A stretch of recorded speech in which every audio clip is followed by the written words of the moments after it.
연일 중국 부동산 가격 상승에 대한 뉴스가 작년까지 TV신문 뉴스에 나오던 때가 있었습니다. 하지만 2022년 중국의 제로 코로나 방역 이후 모든 것이 바뀌어 가고 있습니다. 코로나가 한창인 2020년 말 중국은 코로나에 승리했다는 성급한 샴페인을 터뜨리고 그 분위기로 중국 부동산 가격을 천정부지로 이끌었습니다. 실례로 중국의 실리콘밸리 선전의 집값은 2020년 11월 평균 집값 1제곱미터당 8만 위안 한화, 약 1,500만 원을 상회하며 평당 4,500만 원을 웃도는 가격입니다. 도시 집값 평균이 1제곱미터당 8만 위안 넘은 것은 베이징, 사나이, 샤먼, 광저우, 산야, 항저우 순으로 집값 상위 지역 대부분이 중국 남동부 대도시에 집중적으로 몰려 있습니다. 이러한 사태는 중국의 가난한 서민들로 하여금 정말에 늪으로 빠져들게 하였습니다.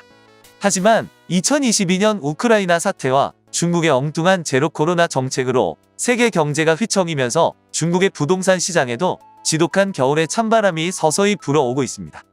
중국이 경기 부양을 위해 부동산 규제를 완화하고 있지만 주택 가격의 하락세는 계속 이어지고 있다고 보도되고 있습니다. 블룸버그 통신은 2월 대비 3월 중국의 주택 가격 지수가 신규 주택은 0.07%, 기존 주택은 0.19% 내렸다고 보도했습니다. 다만 신규 주택의 경우 2월 하락률 0.19%에 비하면 하락폭이 다소 줄었습니다. 이는 중국 국가통계국이 4월에 발표한 70대 도시별 신규 주택 가격 통계를 바탕으로 산출한 결과로서 통계국이 발표하는 주택 가격은 평균 가격 없이 지수 기준으로만 발표해 전체 주택 가격 동향을 파악하기는 어렵다는 평가입니다. 천원징 차이나 인덱스 홀딩스 연구원은 지체된 수요가 점점 풀리면서 일부 대도시 주택 가격이 정상적 수준으로 돌아오기도 했지만 시장 회복은 여전히 코로나19 상황과 추가 부동산 지원 정책에 달려있다고 전했습니다. 부동산 시장은 연관 산업까지 포함할 경우 중국 국내 총생산의 약 30%를 차지하는 기간 산업이기도 하지요.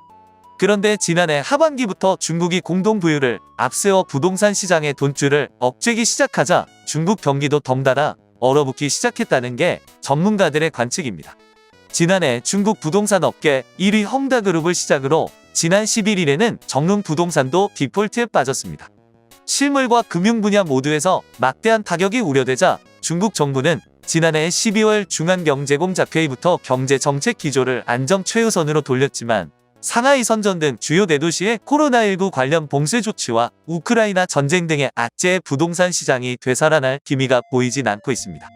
중국 정부는 앞으로 더 많은 부동산 규제를 완화할 것으로 전망되는데요. 올해 1분기 들어서만 일부 성도를 포함한 60여 개 지방정부가 잇따라 외지인 구매 제한을 없애는 등 주요 규제를 풀었습니다. 저우란 중국인민은행 금융시장국장은 14일 국무원 신문판공실 주최 기자회견에서 3월 이후에만 100개가 넘는 도시들에서 주택담보대출 금리가 0.22에서 0.6%포인트 내렸다고 밝혔습니다. 하지만 이러한 현상 속에서 미분양에 허덕이는 몇몇 업체들이 황당한 홍보를 하는 경우가 발생하였습니다. 바로 아파트 계약금을 밀이나 마늘 등의 농산물로 대신 받는 고육책입니다. 22일 중국 경제 매체 차이신과 로이터 통신 등 보도를 보면 허난성의 부동산 회사 젠네디차는 성의 동부에 자리한 샹치우시에 짓는 아파트 계약금을 현물로 받는 행사를 진행하고 있다고 전했습니다. 밀 500g당 2위안으로 최대 16만 위안까지 낼 수 있으며 8만 근, 즉 40톤의 밀을 내면 계약금 3천만 원을 지불한 것으로 인정해 주겠다는 것이지요. 아파트 분양가는 총 60만에서 90만 위안 정도입니다. 이 회사는 허난성 카이펑시에서도 마늘 500g당 5위안으로 계산해 계약금을 받고 아파트를 팔고 있다며 마늘 시장가는 한 근당 3에서 4위안이며 자기 회사는 가격을 후하게 쳐준다고도 전했습니다. 최대 2만 근, 10톤의 마늘로 계약금 10만 위안 1,900만 원을 대신하는 할 수 있다고도 했습니다.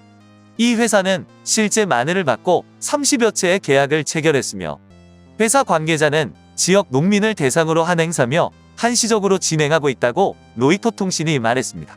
차이신은 이번 현물 프로모션이 유동성이 말라가는 중국 부동산 업체의 현실을 보여주는 사례라고 지적했습니다. 지난달 말 발표된 중국 통계국 자료를 보면 중국의 아파트 등 주택 미분양 면적은 2억 7,200만 제곱미터로 전년도보다 14.8% 늘었고 상가 등을 포함한 전체 부동산 미분양 면적은 5억 5,700만 제곱미터로 전년 동기 대비 8.4% 증가했으며 이는 2018년 이후 4년 만에 최대치라고 제1재경이 보도했습니다. 중국은 2020년 말부터 양극화를 해소하고 금융 위험을 선제적으로 해소한다는 등의 명분으로 부동산 시장에 유입되는 자금을 강하게 통제하기 시작했지만 이 시기 중국은 부동산 가격 급등이 이어지던 때였습니다. 부동산 업체에 대한 강력한 규제로 업체들이 쓰러지고 정부의 집값 상승 억제책으로 투기 수요가 줄면서 침체된 분위기는 좀처럼 회복되지 않고 있습니다.